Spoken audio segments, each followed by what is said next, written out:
प्रभु यीशु मसीह के नाम में आपको अनुग्रह, शांति और आशीष मिले। कुछ सालों पहले एक बहुत बड़ा रेलवे का एक्सीडेंट हुआ था और जिसमें कई लोगों की जान चली गई, मर गए, और कई लोगों के हाथ और पैर टूट गए। और ये घटना ऐसे हुई थी कि एक ट्रेन थी जो शायद एक शहर से दूसरे शहर जा रही थी। एक प्रकार से जैसे लोकल शटल होती है वैसी ट्रेन थी, जिसमें बहुत सारे अ, विद्यार्थी थे जो स्कूल में से लौट रहे थे। तो या तो फिर छुट्टियों में लौट रहे थे या फिर एक स्टेशन से दूसरे स्टेशन कई बच्चे एक साथ ट्रेन में जाते थे और वापस आते थे। इसमें से कोई मतलब सिचुएशन थी। तो जवान बच्चे थे, आपस में हंस रहे थे, खेल रहे थे, खा पी रहे थे। लेकिन इस ट्रेन को एक हॉट बॉक्स करके एक इक्विपमेंट होता है, उसके कारण रुकना पड़ा।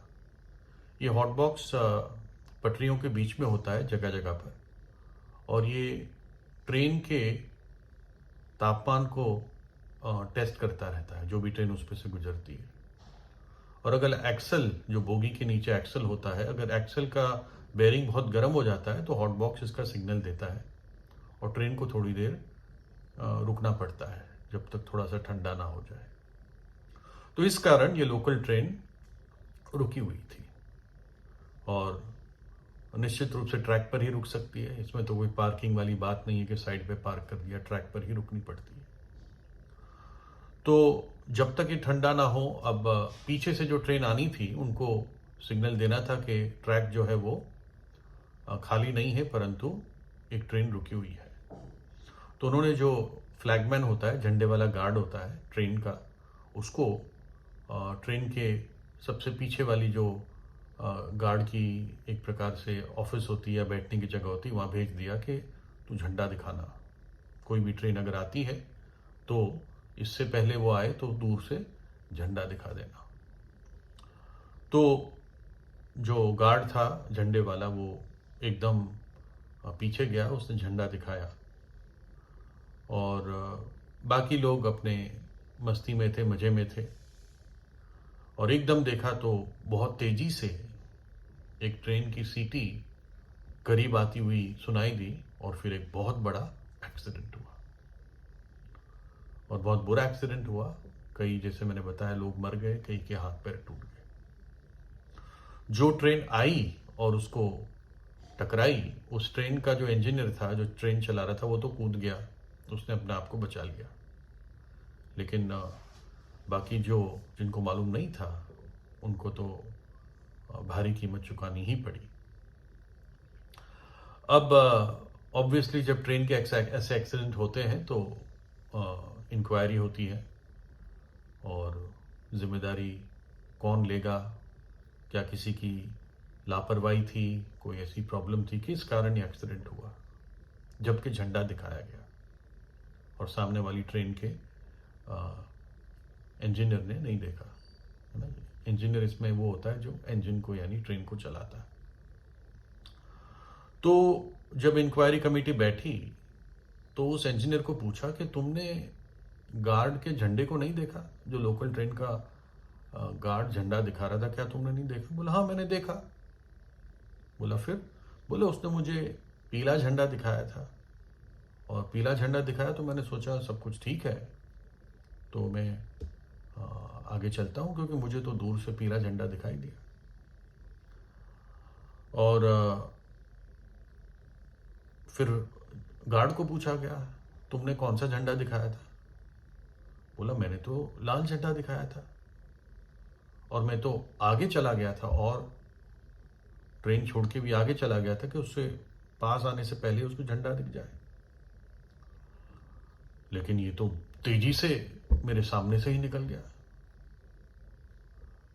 तो उसको पूछा गया, क्या निश्चित रूप से तुमने लाल झंडा दिखाया था? उसने कहा 100% मैंने लाल झंडा दिखाया था। अब दोनों कह रहे थे, एक कह रहा था मैंने पीला देखा, दूसरे ने कहा मैंने लाल झंडा दिखाया था कि रुक जाओ, है ना। 3-4 प्रकार के झंडे होते हैं।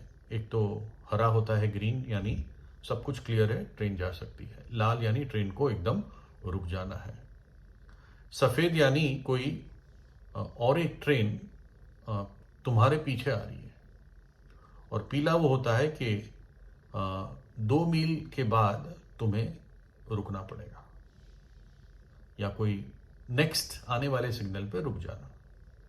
यानी सबसे डेंजर जो होता है वो लाल होता है ना। और झंडे वाला गार्ड कहता है मैंने लाल दिखाया, जिस ट्रेन ने आके टक्कर मारी उसका इंजीनियर कहता है मैंने पीला देखा। तो अब इंक्वायरी कमेटी ने कहा अच्छा चलो झंडे को लाओ। तो गार्ड झंडे को लाया और झंडे को देखकर फिर समस्या का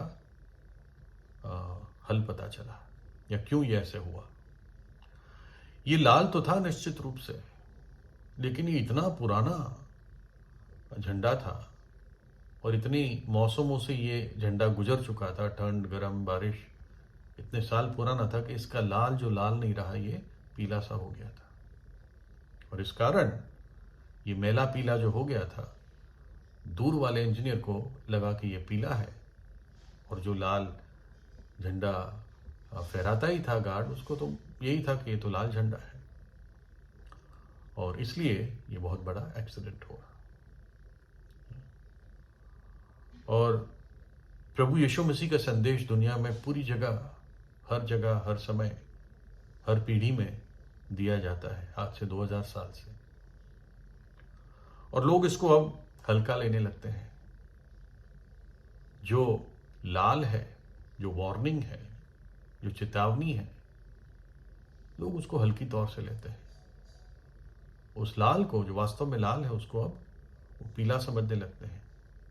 या जो बता रहे लोगों को, वो भी लाल को लाल की तरह नहीं परंतु पीले की तरह बता रहे हैं। ये बताना अवश्य जरूरी है कि व्यक्ति पाप में मरेगा तो नरक जाएगा और कोई बचाव नहीं है अगर पाप में मरेगा तो, लेकिन उससे पहले वो बच सकता है। पापों में मरने की आवश्यकता नहीं है। मनुष्य क्षमा पा सकता है, परमेश्वर क्षमा देने के लिए तैयार है अगर मनुष्य पश्चाताप करने को तैयार है। वचन में लिखा है, इसलिए परमेश्वर अज्ञानता के समय में आनाकानी करके अब हर जगह सब मनुष्य को मन फिराने की आज्ञा देता है। हर जगह हर मनुष्य को पश्चाताप करने की आज्ञा देता है। एक परमेश्वर का दास कहता है कि, मैं अपने शब्दों में बता रहा हूं, कि मैं सब लोगों के सामने गवाही देता रहा, उनको बताता रहा। क्या बताता रहा? कि परमेश्वर की ओर मन फिराना और हमारे प्रभु यीशु मसीह पर विश्वास करना चाहिए। यानी पापों से मन फिरा लो और परमेश्वर की ओर मन लगा लो। पापों को मानकर त्याग दो, प्रभु सहायता करेगा। और प्रभु यीशु मसीह पर विश्वास करो। क्यों प्रभु यीशु मसीह पर? क्योंकि प्रभु यीशु मसीह ने हमारे खातिर कलवरी के क्रूस पर अपना प्राण दिया। जो अनंत काल का परमेश्वर का पुत्र था, वो मनुष्य का रूप धारण करके इस धरती पर आया और हमारे खातिर अपना प्राण क्रूस पर दिया। हमारे लिए वो एक बलिदान बन गया, एक मेमना बन गया जो हमारे पापों के लिए वध हो गया।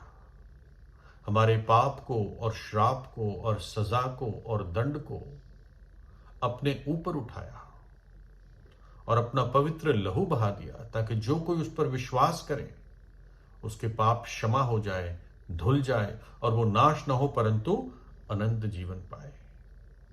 और प्रभु यीशु मसीह मृतकों में से तीसरे दिन जी उठा और वापस न्याय करने के लिए आता है।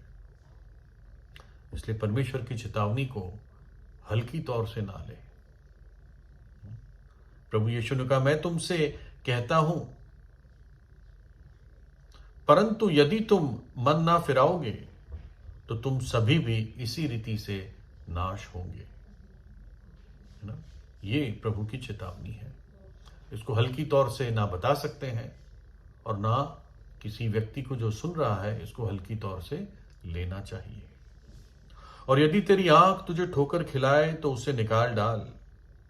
काणा होकर परमेश्वर के राज्य में प्रवेश करना तेरे लिए इससे भला है कि दो आंख रहते हुए तू नरक में डाला जाए, जहां उनका कीड़ा नहीं मरता और आग नहीं बुझती।